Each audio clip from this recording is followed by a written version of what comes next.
오늘 대가를 계산하라 라는 제목으로 말씀을 나누도록 하겠습니다. 사실 요즘에 새롭게 다시 읽고 있는 책에 나오는 한 챕터의 제목인데요, 대가를 계산하라.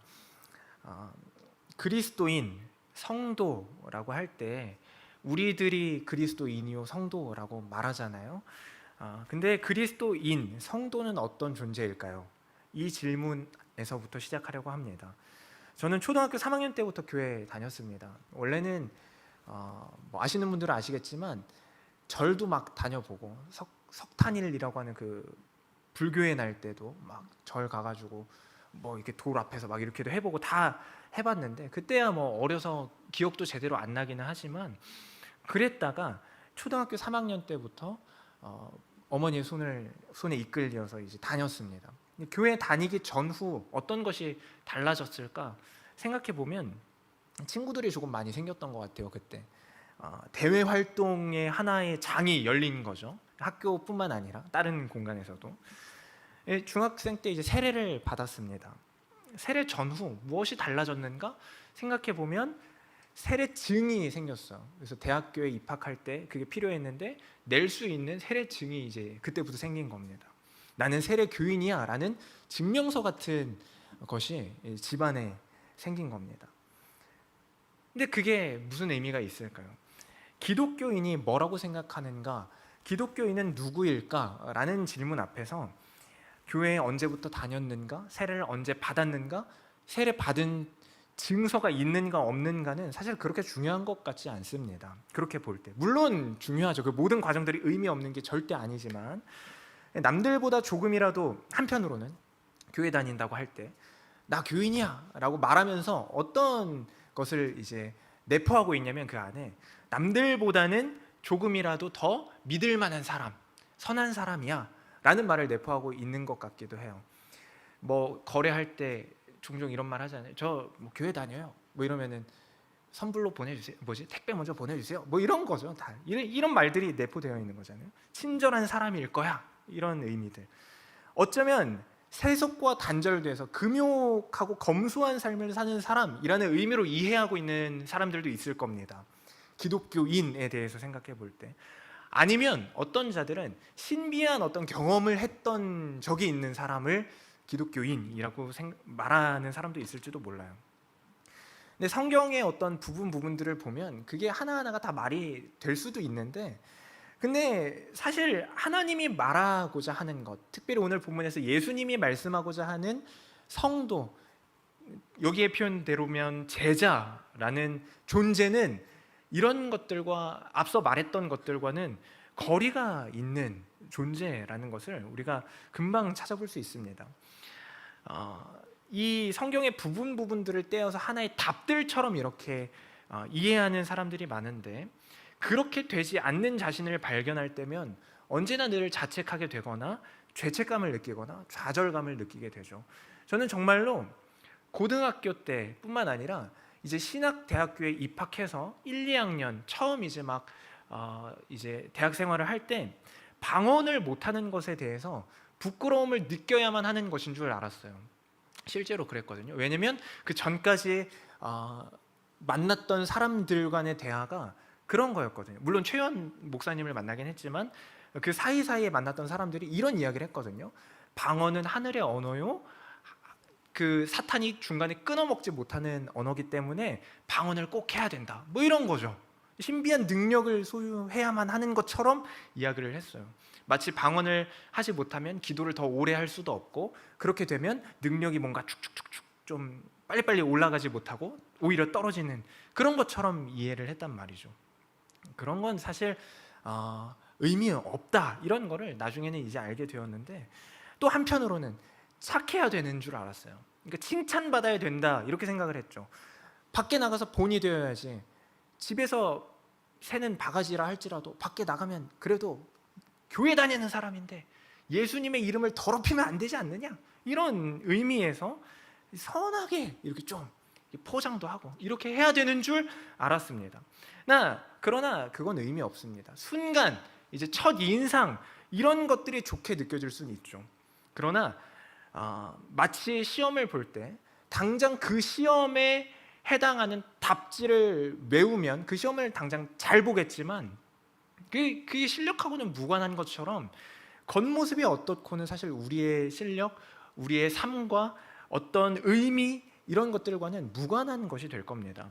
인기가 많아질 수는 있겠죠. 그러나 실력 없고 내실 없고 알맹이 없는 겉만 교회 다니는 사람일 뿐일 겁니다. 사람들이 듣기 좋아하거나 원하는 답들이 있을 거예요. 그리스도인이 뭐 하는 사람이야? 뭐 조금 더 이렇게 한 사람, 조금 더 뭐 경험도 많은 사람, 뭐 능력 있는 사람. 그러나 그런 것들은 하나님이 원하시는 답은 아닙니다. 그리스도인은 그러면 누구일까요? 바로 예수를 믿고 따르는 자를 말하는 것이죠. 너무 뻔한 답인가요? 예수님은 믿는 자는 자기 십자가를 지라라고 오늘 본문에서 말씀하십니다. 우리 다시 한번 말씀을 보겠는데 25절에 보면 수많은 무리가 함께 갈새 이렇게 되어 있습니다. 이미 이 누가복음 앞장에 뭐 오병이어도 있고 병 고치는 은사도 여러 가지 이적들도 보이셨던 예수님이기 때문에 이 많은 무리가 드디어 뭔가 제대로 된 뭔가가 나타나나 보다, 일이 일어나나 보다 이런 생각을 가지고 예수님을 쫓기 시작했습니다. 그렇게 쫓아다니던 사람들에게 예수님이 돌이키사 이르시되 26절 한 목소리로 읽을까요? 시작. 무릇 내게 오는 자가 자기 부모와 처자와 형제와 자매와 더욱이 자기 목숨까지 미워하지 아니하면 능히 내 제자가 되지 못하고, 제자가 되지 못한다라고 말하면서 하시는 말씀이 참 놀랍습니다. 왜냐하면 우리는 예수님이 뭐라고 말씀하셨는지 이미 알거든요. 형제를 나가라 하는 자, 바보라고 하는 자는 지옥에 빠져 이런 이야기를 하셨었잖아요. 부모를 공경하라, 구약에 늘 나오는 우리가 잘 아는 말씀입니다. 그런데 마치 그것을 다 부정하는 듯한 표현을 하세요. 사실 미워하라는 표현이 진짜로 미워해라, 버려라 이런 의미로 쓰인 건 아닙니다. 이게 이제 헬라어로 미세오라는 단어인데 미워하라는 의미가 담겨 있긴 하지만 상대적으로 덜 좋아하라, 덜 사랑하라라는 의미가 담겨 있는 거거든요. 그러니까 이때 당시 문화 속에서 이해해야 되는데, 언어의 표현 방법 속에서 이해해야 하는데 이것보다 이거를 더 사랑하면 안 된다라는 의미에서 미워하라 이렇게 표현을 했다는 것을 우리가 이해하고 이 본문을 읽어야 한다는 것입니다. 그러니까 막 형제도 미워하라 했어 하면서 신천지처럼 당장에는 미워할지언정 나의 믿음이 가족을 결국엔 구원하는 믿음이 될 거야, 이상하게 적용하고 막 이상하게 말하는 이단들처럼 되면 안 되고 정확하게 성경이 뭘 말하는지를 봐야 되는 거죠. 어찌되었건 덜 사랑하라, 하나님을 따르는 길, 제자가 되는 길은 예수 그 길보다 더 사랑하는 것이 있을 수가 없다, 이 표현으로 쓴 거예요. 심지어는 가족도. 왜 가족을 언급하셨을까요? 굳이 친구도 있고 뭐 친척도 있고 한데 당연히 가족은 인생이기 때문이죠. 그 사람의 인생이에요. 그 사람의 삶이고 그 사람의 전반적인 겁니다. 특별히 이 신약 시대 때 배경으로 보았을 때 집안을 떠나서, 가문을 떠나서는 존재의 의미가 굉장히 퇴색되거든요. 집에서 쫓겨났다, 이거는 사실은 굉장히 큰 의미인 거예요. 그래서 그 방탕한 아들이라고 할 때 그 아들이 뭘 포기했는지가 사실은 우리가 쉽게 이야기하는 것처럼 출가 뭐 하는 것처럼 나 독립할 거야 이런 의미 정도가 아니라 진짜 말도 안 되는 결정을 했다, 이렇게 이해를 해야 되는 건데, 어찌되었건 그렇게 나의 존재를 구성하는 가족보다 더 예수님을 따르는 그 길보다 이 가족이 위에 있을 수 없다라는 의미에서 쓰인 거라는 것을 우리가 기억해야 한다는 겁니다. 그리고 이어서 이렇게 말씀하시죠. 자기 십자가를 지라. 십자가가 우리가 뭐 십자가 이야기 자주 하잖아요. 근데 십자가는 저주의 상징이에요. 저주의 상징. 우리가 느끼는 것과는 어쩌면 더 다른 느낌으로 들렸을 겁니다. 이때 이 자리에 있던 사람들 귀에는 십자가, 저주받은 자, 그러니까 무게감이 완전히 다르게 들렸을 거예요. 제자가 되려는가? 십자가를 지라. 이게 너무 이상하게 들리는 거죠. 지금까지 들어왔던 랍비들의 이야기하고는 완전히 다르게 들리는 겁니다.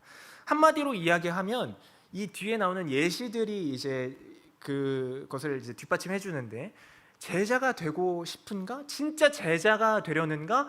그러면 대가를 계산하라, 이렇게 말을 하고 있는 겁니다.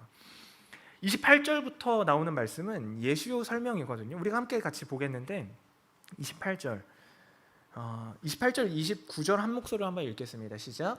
너희 중에 누가 망대를 세우고자 할진대 자기의 가진 것이 준공하기까지에 족할는지 먼저 앉아 그 비용을 계산하지 아니하겠느냐. 그렇게 아니하여 그 기초만 쌓고 능히 이루지 못하면 보는 자가 다 비웃어. 망대, 성벽 이렇게 이해하면 좋을 것 같아요. 우리를 방어할 때 도움을 주는 것, 어떤 것들, 나의 재산을 보호해 주는 것들, 그러니까 이런 것들을 세울 때 그 값어치를 계산하고 세운다는 거죠. 국가 입장에선 당연한 것일 거고, 꼭 망대가 국가적으로 이해될 것이 아니라 우리 집안으로 이해할 수도 있잖아요.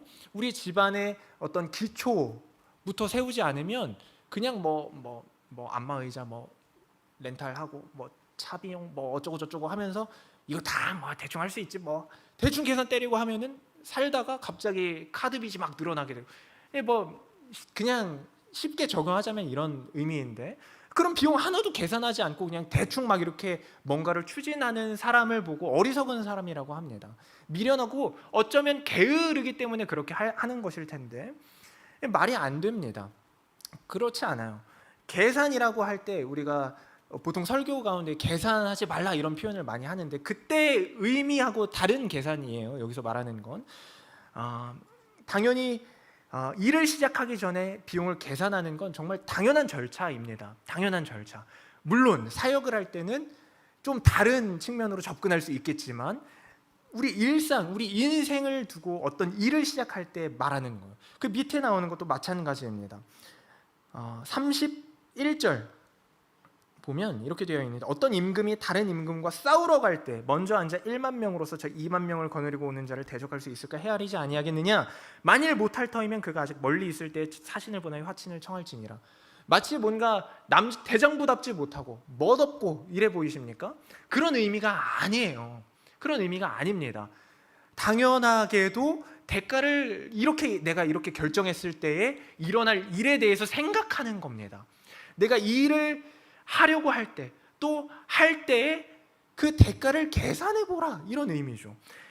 이렇게 보니까 지금 예수님이 하고자 하시는 이 말씀 속에 담겨 있는 계산법이라고 하는 게 하나도 특별하지 않다는 걸 금방 발견할 수 있지 않습니까? 이 뭐예요? 누구나 다 이렇게 살잖아요. 특별하지 않아요. 계산법이, 대가에 대해서 따져보는 계산법이 다 그렇게 해요. 세상의 방식과 다르지 않다, 이겁니다. 똑같습니다. 어떤 것을 살 때 그만한 값어치를 계산하고 물건을 얻는 것은 당연한 겁니다. 등가 교환이죠. 자, 이제부터 잘 적용을 해야 하는데, 예수님은 지금 그렇게 당연한 것에 대해서, 그러나 따르는 무리들 중에 제대로 계산하는 법이 없는, 누구도 제대로 하고 있지 않는 것에 대해서 말씀하고 계신 겁니다. 너무 당연한 건데 누구도 제대로 하고 있지 않은 것, 그게 바로 대가를 계산하는 일이다, 이런 말이에요. 32절에서 33절로 이렇게 이어서 보면 되게 이상하거든요, 흐름이. 한번 볼까요? 32절 보여주세요. 만일 못할 터이면, 임금 이야기하는 거예요. 임금이 싸우러 갈 때, 뭔가를 추진할 때, 뭔가를 공격하려고 할 때 계산을 하고 이 어떤 일이 일어날까에 대해 생각하지 않고 했을 때 그런 사람이 있겠느냐, 이렇게 말하고 있는 중인 거죠. 사신을 보내어 화친을 청할지니라. 여기까지 이해가 됐습니다. 근데 갑자기 33절이 나와요. 한 목소리를 읽겠습니다. 시작. 이와 같이 너희 중에 누구든지 자기의 모든 소유를 버리지 아니하면 능히 내 제자가 되지 못하리라. 아멘이 되십니까? 자, 지금까지 임금이 1만 명 가지고 2만 명 싸울 때 이해가 다 됐어요. 너무 뻔한 계산법이거든요. 화친을 청하라, 이해가 돼요. 이해가 되잖아요. 근데 갑자기 목숨을 버리지 않으면 제자가 되지 못한다라는 말이 왜 나온 걸까요? 이게 자연스럽기 때문입니다. 제자가 되려 할 때, 되려고 할 때 치러야 하는 당연한 계산, 당연한 대가가 자신의 소유를 버리는 것이라는 것을 말하는 것이기 때문이죠. 제자가 되려면 그만한 대가를 치러야 한다. 이것은 불합리하거나 억울해할 만한 일이 아니다 라는 거예요. 지금 우리는 왜 제자가 되는 삶에 대해서 읽으면서 왜 모든 소유를 버리지?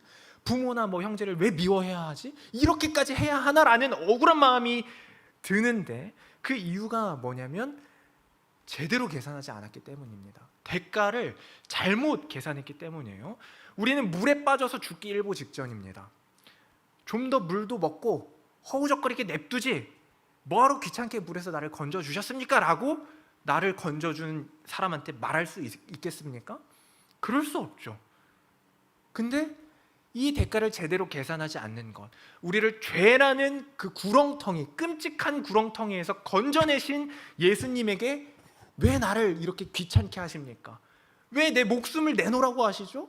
왜 내 주머니에 있는 것들을 털어가려고 하시죠? 라는 식으로 반응한다면, 억울해한다면 대가를 제대로 계산하지 않았기 때문이라는 것을 우리는 꼭 살펴보아야 합니다. 하나님이 요구하시는 것에 대해 따져 묻고 있지는 않은가 돌아보아야 합니다. 구원은 물론 100% 은혜로 주어지는 것이지만 구원받은 자가 구원받은 자로 살지 않는 것은 문제 있는 겁니다. 그러면 대가가 뭘까요? 여기에서도 오해가 정말 많죠. 적용점에 대한 오해. 이 대가를 치러라라고 할 때 우리는 교회 다니는 사람 중에서 조금이라도 더 훌륭한 그리스도인, 더 믿음 있어 보이는 그리스도인이 되려고 하는 행동들을 많이 합니다. 성경에 나오는 유명한 사람들처럼 되는 방법을 찾아 헤매기도 하죠. 그리스도인이 정말 멋진 그리스도인이 되려고 노력합니다. 근데 그럴 필요가 없습니다. 하나님이 원하시는 건 어떤 멋진 그리스도인이 되는 게 아니라 그리스도인이 되는 것이거든요. 그리고 그 그리스도인이 되는 유일한 방법은 하나님 예수 그리스도로 오신 그 예수님의 말씀 앞에 순종하는 것이요, 그 구원받은 자로 살아내는 것뿐입니다. 자, 그건 하나도 멋있지 않을지도 몰라요. 그렇게 살아내는 건 하나도 멋있지 않을지도 몰라요. 더 어려운 인생을 살게 될지도 모릅니다. 고난이라는 현실을 끊임없이 맞닥뜨리게 될지도 몰라요. 그 가운데서도 하나님은 우리의 인생, 우리의 삶이, 우리의 현실이 어떤지도 모르면서 계속해서 요구하실지도 몰라요. 그러나 그리스도인이 되는 유일한 방법은 딱 한 가지, 그 모든 하나님의 이끄심 가운데 나를 내어드리는 것밖에 없습니다. 이 모든 과정들을 겪으면서 더 뭔가 멋있어지게 되거나 아니면 더 훌륭하다 칭찬받게 되지 않을지도 몰라요. 그러니까 다윗처럼 되자, 바울처럼 되자, 이런 적용은 사실은 조금 이상한 적용이 될 수 있는 거예요. 그들은 그저 그리스도인으로서 소개될 뿐이거든요. 멋있는 그리스도인으로서 소개되는 게 아니라, 다시 한번 오늘 본문이 우리한테 이렇게 말하는 겁니다. 그리스도인이 되려는가? 대가를 계산하라. 그 대가는 26, 27절이며 33절이다. 다시 한번 살펴보고 다시 한번 풀어보겠는데, 26, 27절 제자에 대한 그 표현이 나오는 거죠. 자기 부모와 처자와 형제와 자매와 더욱이 자기 목숨까지 미워하지 아니하면 능히 내 제자가 되지 못하고, 너희 중 자기 십자가를 지고 나를 따르지 않는 자도 능히 내 제자가 되지 못하고, 33절 누구든지 자기의 모든 소유를 버리지 아니하면 능히 내 제자가 되지 못하리라. 자, 알겠어요. 이렇게 하는 거구나. 알겠습니다. 그래서 뭐 어떻게 하라고요? 우리 소유 다 팔라고요? 재산 다 버리라고요? 집안을 뛰쳐나오라고요? 그게 아니라고요. 그게 아니라고요. 성경은 그리스도인을 이제 뭐라고 이야기하죠? 옛사람을 벗어버리고 새 사람을 입은 자라고 소개합니다. 곰팡이가 핀 벽지를 생각하면 쉬울 것 같아요. 제가 이제 결혼하기 전에 살던 집에는 세탁실에 곰팡이가 있었습니다. 원래는 없었는데 어떻게 하다 보니까 생겼어요. 한편 벽이 그냥 원래 흰색이었는데 그 얼룩말 무늬가 됐어요. 갑자기 어느 순간 보니까. 갑자기는 아니겠죠. 그 전에도 있었는데. 근데 그곳을 제가 한번 걸레로 이렇게 팍팍 문질러서 닦았습니다. 막 닦아냈어요. 근데 뭐 몇 달 있으니까 똑같은 자리에 또 생기는 거예요. 이런 것과 마찬가지죠. 이제 곰팡이가 핀 벽지를 생각하면 쉽다고 말한 게 이런 의미인데, 걸레로 박박 문지르고 닦아내는 것은 의미가 사실은 크게 별로 없습니다. 우리가 그리스도인으로서 살아내려고 할 때 교회 열심히 다니고 뭐 찬양팀도 해보고 뭐 이것저것 해보고 다 좋죠. 다 의미 좋죠. 교회 다니는 사람처럼 보이는 것, 뭐 교회 다니고 있으니까 거짓말은 아니잖아요. 근데 그것은 사실 거기에서 끝난다면 그건 의미가 없다는 거예요. 보이지 않는 곰팡이의 잔재가 다시 피어오르기 시작할 것이기 때문입니다. 아예 어떻게 해야 되죠? 온 벽지를 다 뜯어내고 완전히 건조시켜서 새 벽지를 덮어 씌워야 합니다. 아니 어쩌면 그래도 해결되지 않을지도 몰라요. 아예 그 구조 자체가, 아니면 집을 지을 때부터 잘못 지었을 수도 있으니까 아예 벽을 다 헐거나 집을 헐고 다시 새롭게 지어야 될 수도 있습니다. 대가를 계산하는 것이 이와 같다라고 성경이 말하는 겁니다. 이전의 벽지를 뜯어버리지 않으면 의미가 없습니다. 그 위에 덮어 씌우는 것 의미 없습니다. 그 위에 새 것을 덮어 씌우거나 그냥 닦아내기만 한다? 그것은 정말 일시적일 뿐입니다.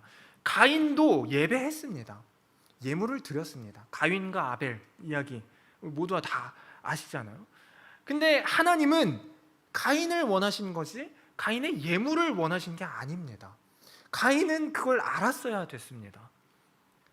그래서 예물을 받지 않았어요. 하나님이 가인을 원하셨기 때문에 받지 않으신 거거든요. 근데 가인은 그걸 몰랐습니다. 그때 배웠어야 되는데 아벨을 죽여버렸습니다. 하나님께 묻고 엎드리지 않았습니다. 다른 이야기를 들어볼까요? 찬양팀의 리더로서 뜨겁게 찬양하는 사람들을 한번 생각해 보세요. 근데 정말 열심히 몇 년 동안 이렇게 찬양하고 뭐 악기 연주하는 것도 마찬가지겠죠. 근데 몇 가지 상처받을 만한 일들을 겪고 교회를 떠나버려요. 청소년부, 청년부 임원이 됐어요.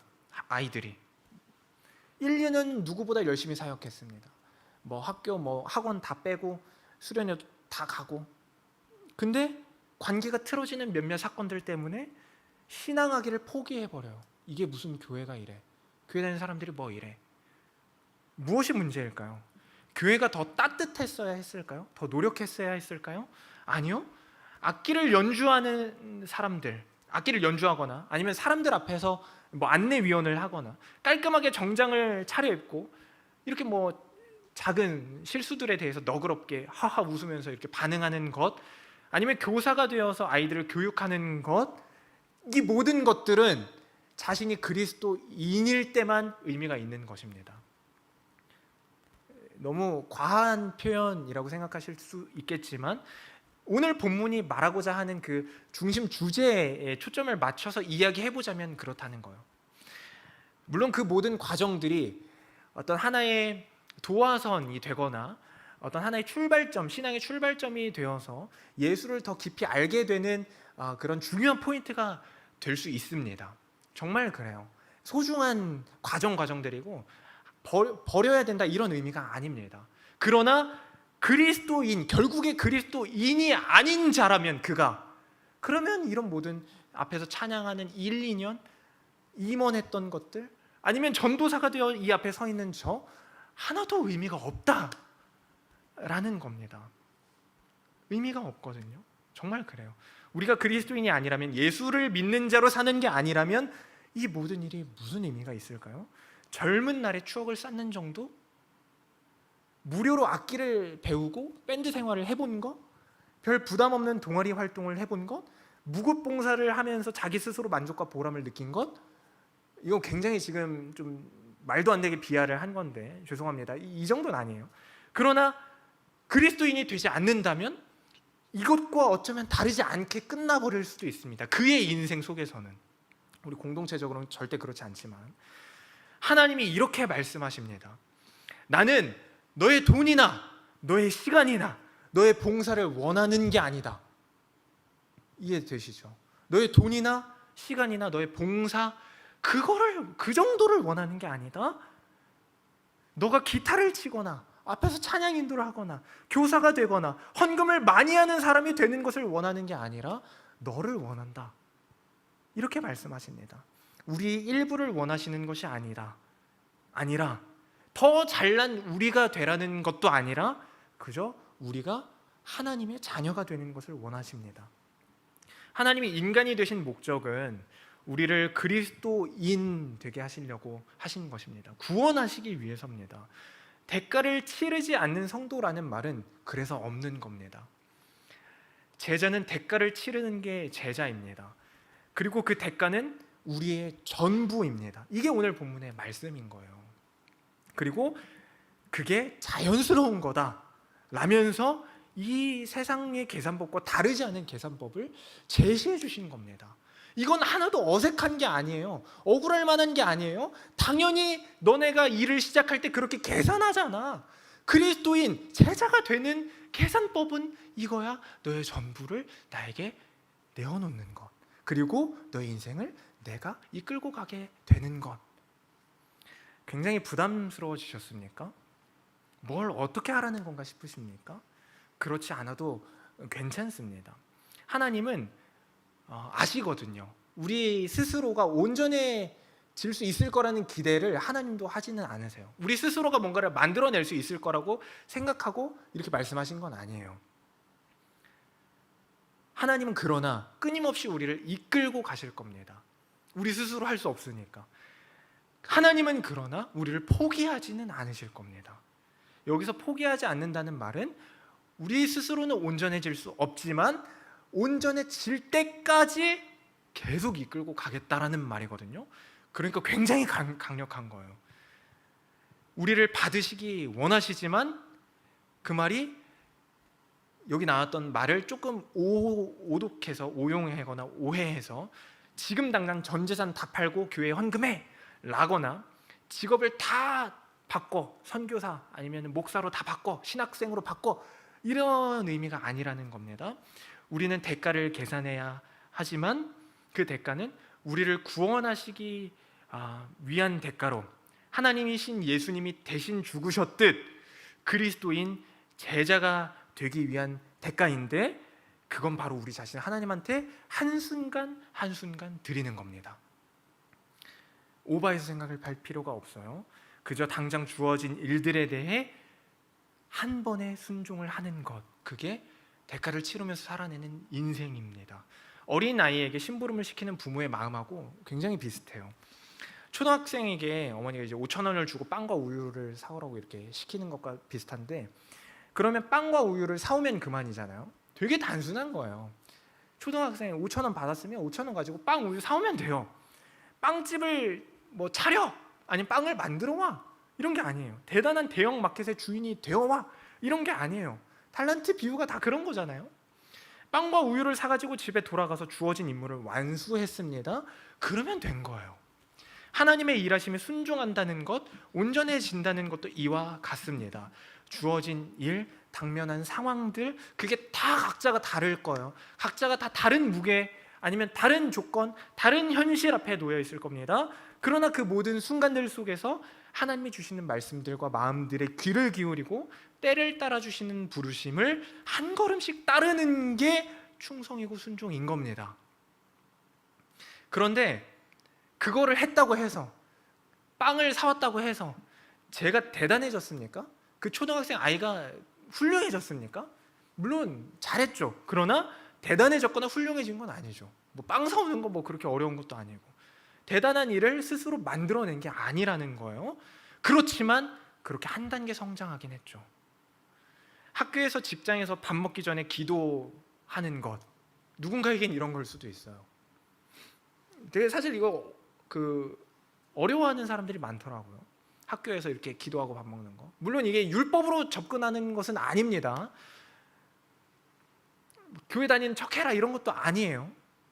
무슨 의미인지를 잘 이해하셔야 되는데, 상사가 주는 술잔을 거절해라 라는 말로 들리는 분들도 있으시겠죠. 그 한 걸음에 대해서 만약에 그런 생각들, 여러 가지 어떤 상황들이 떠오르신다면 하나님이 뭐라고 말씀하시는지를 귀 기울이시고 그렇게 한 걸음을 떼시면 됩니다. 율법으로 접근하라는 것이 아니라고 말씀을 드렸잖아요. 그러나 하나님이 주인이신 자의 삶을 어떻게 살아낼 수 있는가에 대한 그 아주 작은 고민들부터 시작한다면 그게 하나님이 이끄시는 인생이 되는 출발점이자, 그리고 그게 또 전부인 겁니다. 어떻게 한 걸음을 뗄 것인가의 문제라는 거죠. 계속해서 대가를 치르라 라고 이야기하고 있지만 우리에게 주어진 것 중 어느 것도 하나님이 주시지 않은 것은 없습니다. 진짜 대가를 계산해라, 대가를 치르라고 할 때 자꾸 우리의 것을 내어놓는다고 접근하면 어려워요. 그렇지 않아요. 하나님이 주시지 않은 것은 어떤 것도 없다. 여기서부터 출발해야 합니다. 우리가 내 것으로 만들었을 뿐이죠. 사실 그 모든 것들은. 그게 돈이 될 수도 있고 시간이 될 수도 있어요. 그래서 부담스럽고 억울하죠. 우리가 만든 것이 아니라는 것을 기억해야 합니다. 말씀을 좀 정리하겠습니다. 다 끝났습니다. 하나님은 그를 믿기로 한 우리를 구원받은 자로, 온전한 자로 세워나가실 것입니다. 반드시 그렇게 하실 것입니다. 제자가 되기 원하십니까? 그리스도인이라고 생각하십니까? 우리의 인생이 하나님 앞에 드려진 인생이 되기를 소망하십니까? 아니요, 우리는 이미 부름받은 자요, 이미 택함받은 자요, 이미 하나님이 이끌고 계신 자들입니다. 그러므로 우리가 돌아갈 곳은 없습니다. 사실 우리가 곁눈질한다 표현도 많이 하고, 한눈 판다 표현도 많이 하고, 방황한다 표현도 많이 하잖아요. 근데 이미 자녀 삼은 바 된 우리라면 하나님은 우리를 절대 그냥 내버려 두시지 않아요. 절대 포기하시지 않습니다. 끝까지 온전해지는 그 한 걸음 한 걸음을 살게끔 우리를 이끄시고 인도하실 겁니다. 우리는 대가를 계산해야 합니다. 그 대가는 우리의 전부입니다. 우리의 전부가 다 하나님의 앞에 온전히 세워지는 그 순간까지 계속해서 끊임없이 나아가야 합니다. 더 나아가서 우리의 전부를 내어놓는 그 과정에서 우리는 우리의 옛 것을 깨부수는 작업을 계속해서 해야 할 거예요. 곰팡이 핀 그 벽지를 뜯어내는 과정이 어떻게 쉽겠어요? 우리를 뜯어내는 과정, 벽을 깨부숴야 될지도 몰라요. 그게 어떻게 안 아프겠어요? 그걸 보고 고난이고 고통이라고 할 수도 있죠. 아니요, 그게 고난이요 고통입니다. 세상과 부딪히는 하나님의 말씀 앞에 끊임없이 나를 깨어놓는 작업이 고난이요 고통이죠. 그러나 그 작업이 있어야 새 벽지를 씌울 수 있습니다. 새로워질 수 있습니다. 여기까지 헌신하는 거 오케이, 이런 사역하는 거 오케이. 그러나 더는 안 돼, 안 됩니다 라면서 우리의 작은 것을 드린 것에 만족한다면 작은 고난이 왔을 때 그 앞에서 금방 무너지고 금방 도망갈걸요. 찬양 사역자, 임원, 계속해서 이 표현만 하는 건 이제 제 예전을 생각하면서 썼기 때문인데, 이 설교문을 이러면 아니요, 금방 끝날 겁니다. 우리의 연약함 때문에 그렇게 못해요라고 말하고 싶고 피하고 싶을지도 몰라요. 그러나 하나님은 그런 우리를 딱 거기까지만 돌보실 생각이 없습니다. 우리를 끝까지 온전하게 하실 것이고 완전한 대가를 치르게 하실 겁니다. 그 대가는 십자가의 무게만큼의 대가죠. 그래야 진짜 의미에서의 생명을 삶을 살기 때문입니다. 그 모든 대가를 치르는 과정에서 그러나 한 가지 기억하십시오. 모든 것을 지으시고 모든 것을 허락하신 하나님이 우리와 함께 하실 것입니다. 하나님은 빚을 독촉하는 일수업자가 아닙니다. 이 모든 것은 하나님이 주셨습니다. 그리고 그 하나님이 우리의 온전해지는 과정, 때로는 넘어지고 실패하는 과정, 그 모든 과정 속에서 이렇게 세워주시고 때로는 교만한 자의 마음을 꺾으시기도 하시면서 한 걸음 한 걸음, 그 한 걸음 한 걸음 가운데 함께 하실 것입니다. 말씀을 기억하면서 이 시간 그리스도인이 어떤 존재인가를 확인하는 시간이 되었기를 간절히 바랍니다. 그리고 제대로 된 대가를 그렇게 계산하고 또 생각하면서 하루하루 그리스도인으로서 온전히 살아내는 모두 되시기를 축복하고 소망합니다. 우리 함께 찬양하도록 하겠습니다. 내 삶 드리리, 아까 있던 찬양인데요.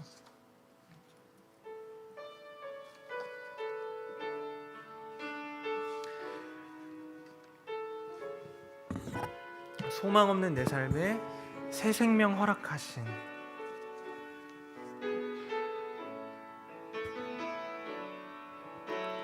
소망 없는 내 삶에 새 생명 허락하신 날 향한 주님의 놀라운 주님의 사랑.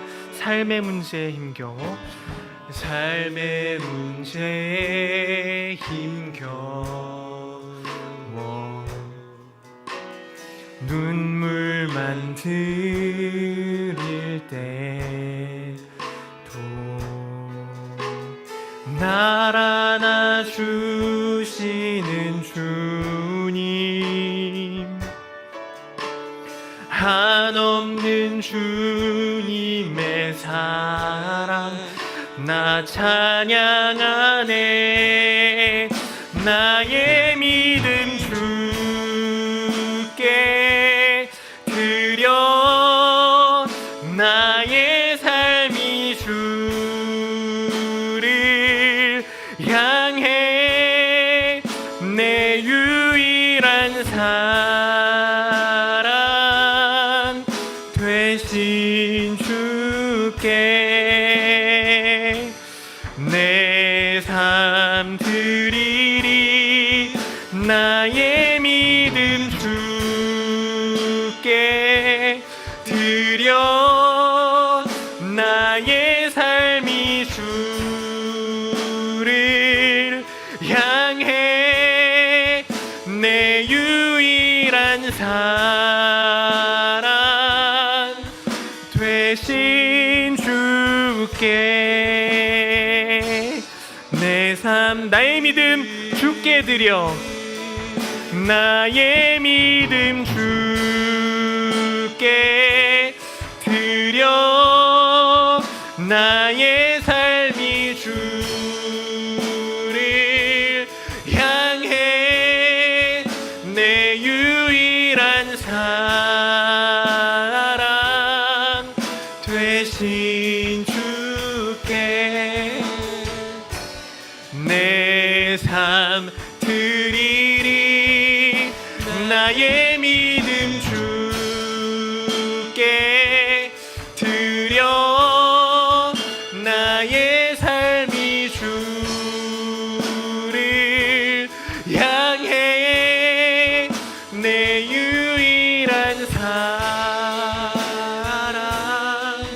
되신 주께 내 삶 드리리. 살아계신 주님, 감사합니다. 우리는 지금 이 시간 다시 한번 우리 삶을 주님께 드린다고 고백했습니다.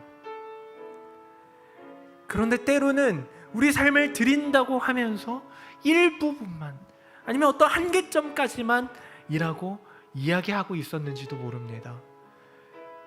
오늘 말씀을 통해 다시 한번 주님이 주신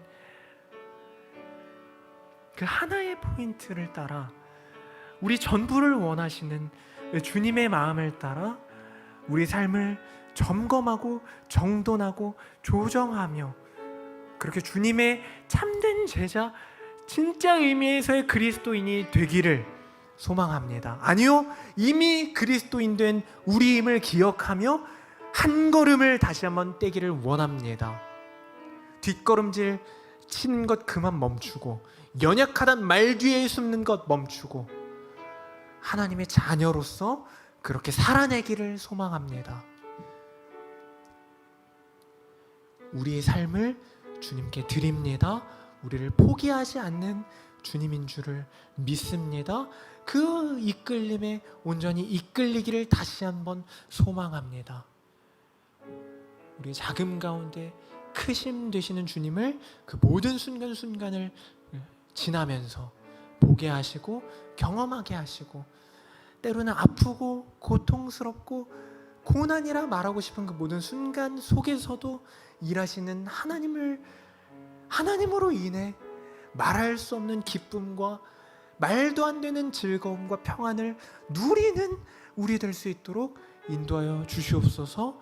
모든 것 허락하시고 모든 것 주시고 자녀 삼아 주신 하나님, 이 땅 가운데 오신 예수님의 이름으로 기도합니다. 아멘. 우리 함께 주기도문으로 예배를 마치도록 하겠습니다. 하늘에 계신 우리 아버지여, 이름이 거룩히 여김을 받으시오며 나라가 임하시오며 뜻이 하늘에서 이루어진 것 같이 땅에서도 이루어지이다. 오늘 우리에게 일용할 양식을 주시옵고 우리가 우리에게 죄진 자를 사여 준 것 같이 우리 죄를 사여 주시옵고 우리를 시험에 들게 하지 마시옵고 다만 악에서 구하시옵소서. 나라와 권세와 영광이 아버지께 영원히 있사옵나이다. 아멘.